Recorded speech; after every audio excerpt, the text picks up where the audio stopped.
भाजप नेत्या पंकजा मुंडे यांनी आज परळी शहरातील साई मंदिरात मंदिर स्वच्छता अभियान राबवलंय।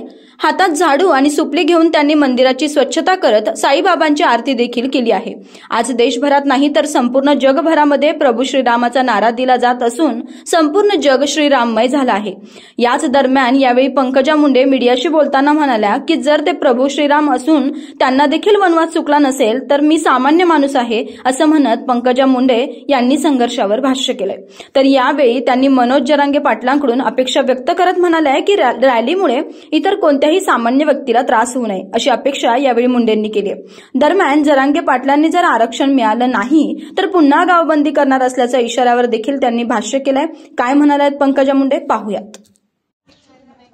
पूर्ण देशात नाही जगातलं वातावरण श्रीराममय झालेलं आहे। म्हणजे अगदी अमेरिकेच्या टाइम्स स्क्वेअर मध्ये सुद्धा श्रीरामाची प्रतिमा लावलेली आहे त्या डिजिटल बॅनरवर।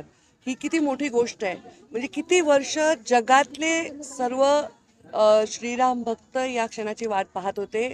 आमचे रामलल्ला एका फाटक्या टेंटमध्ये गेले अनेक वर्ष विराजमान होते। हे बघून अनेक लोकांचं हृदय भरून आलेलं आहे आणि आज त्यांना त्यांच्या हक्काचं स्थान मिळणार आहे। आज म्हणजे उद्या त्याची प्राणप्रतिष्ठापना होणार आहे। पण प्रभू रामाची प्राणप्रतिष्ठापना करण्याआधी त्यांना प्रिय असणाऱ्या अनेक गोष्टी ह्या आपण केल्या पाहिजे। त्यासाठी स्वच्छता ही फार महत्त्वाची आहे।